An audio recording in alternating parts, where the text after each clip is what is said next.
उत्तराखंड में केदारनाथ विधानसभा सीट पर होने वाले उपचुनाव के लिए शंखनाद हो चुका है। 20 नवंबर को उपचुनाव के लिए मतदान होगा, लिहाजा उपचुनाव को लेकर राजनीतिक दलों ने वोटर्स को साधने के लिए अलग अलग रणनीति भी बनाई है। ये रिपोर्ट देखिए।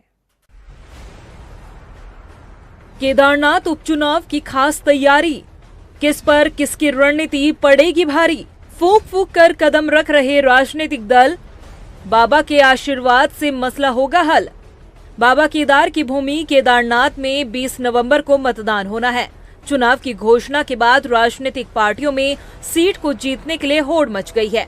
बीजेपी और कांग्रेस दोनों ही मुख्य पार्टी केदारनाथ सीट को जीतने के लिए एड़ी चोटी का जोर लगा रही है।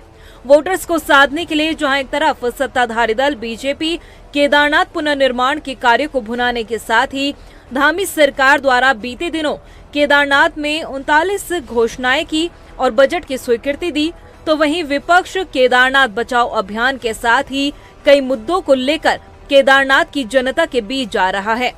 कांग्रेस के पास केदारनाथ सोना चोरी, दिल्ली में केदारनाथ धाम के नाम से मंदिर का निर्माण का मामला, केदारनाथ आपदा, light and sound program, QR code, गर्भगृह से फोटो वायरल, गुफा का नाम बदलना, दिवंगत विधायक को सम्मानजनक विदाई न देना, तमाम ऐसे बड़े मुद्दे हैं कांग्रेस को जो जीत दिला सकते हैं।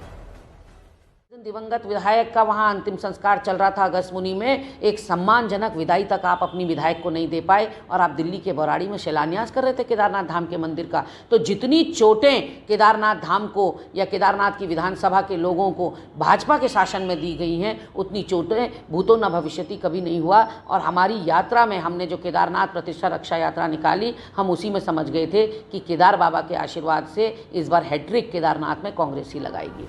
हालांकि बीजेपी कांग्रेस को मुद्दा विहीन पार्टी बता रही है।